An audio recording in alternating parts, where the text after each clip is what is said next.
They assume, oh, I guess all leaders are rapists and go after children. No, it's your leaders. Then go after your leaders. If your theory is correct, then they should go after their religious leaders 100% who have a history of sexual abuse, okay? In fact, why don't we get to the details of that 300-page report regarding the Southern Baptist Church, evangelicals, who, by the way, have become so politically powerful in this country that I will get a say over my own body, okay? A church that can't even clean up its own mess in-house regarding the brutalization and sexual abuse of their parishioners. Let me give you those details.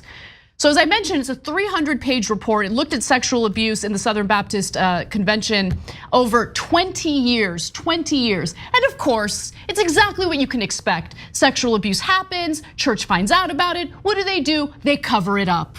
Doesn't matter if it's rape, doesn't matter how young the victim is, they don't care. The report covering 20 years of sexual abuse accusations claims that top church leaders suppressed and mishandled abuse claims, resisted reforms, and belittled victims and their families. These are the pro-life goons, again, who are stripping Americans of their rights, okay? These disgusting, disgusting people who think that they're entitled to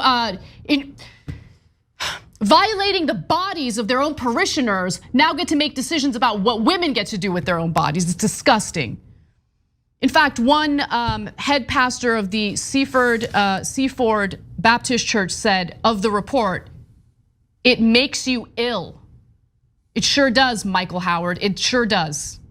These people should have zero political power. Let me give you more.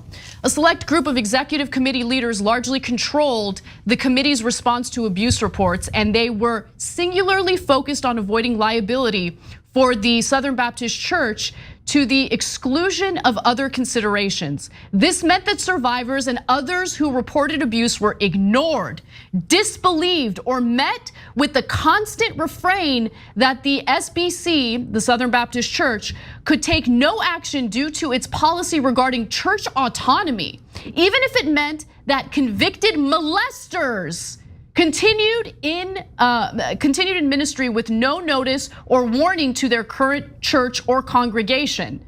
I'm sure Joe Rogan will be talking about this, right? Talking about the groomers and sexual abusers within the Southern Baptist Church, rather than needlessly defaming educators as groomers. I'm sure he'll do that, but let me continue. At the same time that senior leaders refused to take action, they compiled a private list of accused ministers in Baptist churches.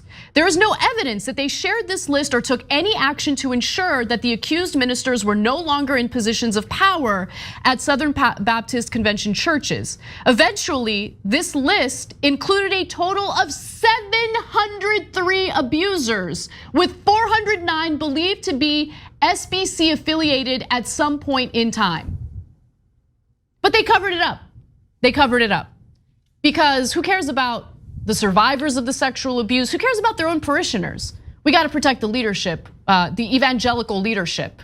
We got to make sure that they have these pristine, great reputations as they essentially force their theocracy on the rest of the country in the form of doing away with the rights that we've had for over 50 years. So let me explain what fundamentalist religion is about. Not all religion, but fundamentalists. It's about garbage. It's about protecting the power of men, period.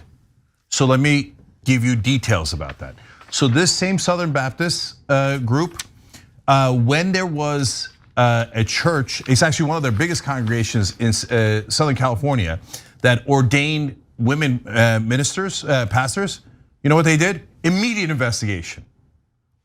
Wait, you're raping little children hundreds of times, and you're like, well, I don't know if we should do an investigation. Women being in charge, immediate investigation, okay? And a couple of churches did gay marriages and that were Southern Baptists. They didn't even do an investigation, immediately kicked them out.